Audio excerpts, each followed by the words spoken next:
If the Federal Reserve is trying to fight a recessionary gap, remember this is what a recessionary gap looks like. This is our real GDP where the aggregate demand and the short-run aggregate supply intersect.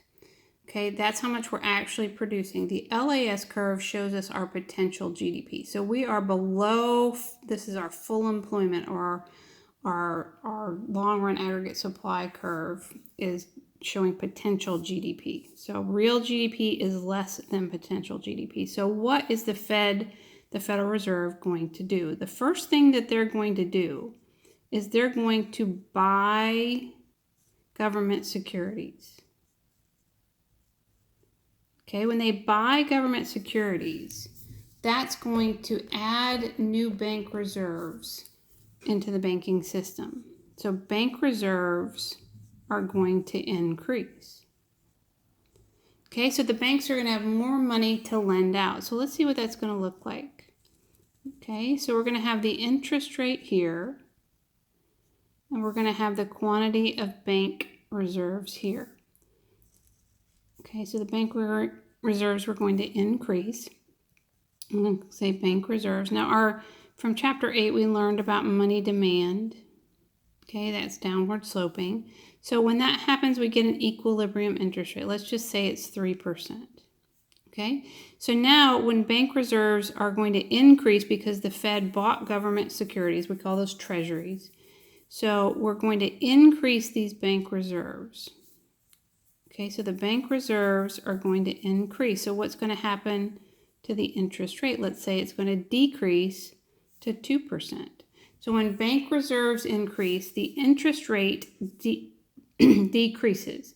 The interest rate that the Fed targets is that federal funds rate. Okay, so the federal funds rate is going to decrease.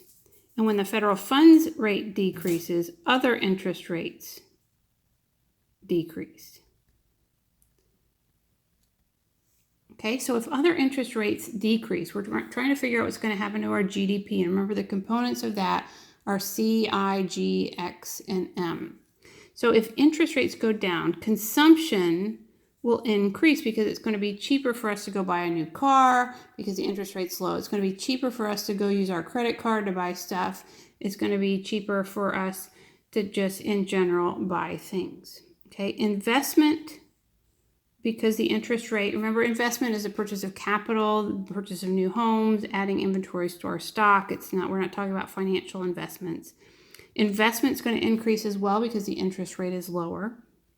Okay, so let's also talk about the exchange rate. The exchange rate is impacted here. If you remember from Chapter 9, we had the interest rate differential as part of our demand and supply of dollars. So if the interest rate goes down, okay, the interest rate goes down, the demand for dollars is going to go down, the supply of dollars is going to go up, so the exchange rate is going to go down. If the exchange rate goes down, we'll also remember that exports then will increase, okay, because it's cheaper for other countries to buy our dollar, which means it's cheaper for them to buy our stuff. Imports are now going to go down because imports are going to be more expensive to us.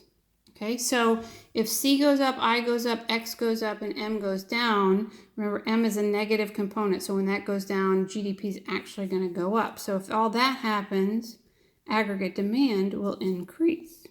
And hopefully it'll increase just the right amount to get us back to this full employment, this full potential GDP. So when that happens, what happens is our real GDP will increase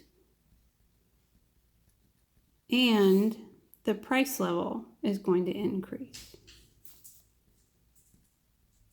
Okay, so when you see the Fed purchasing government securities trying to lower the federal funds rate, it's because we're in a recessionary gap.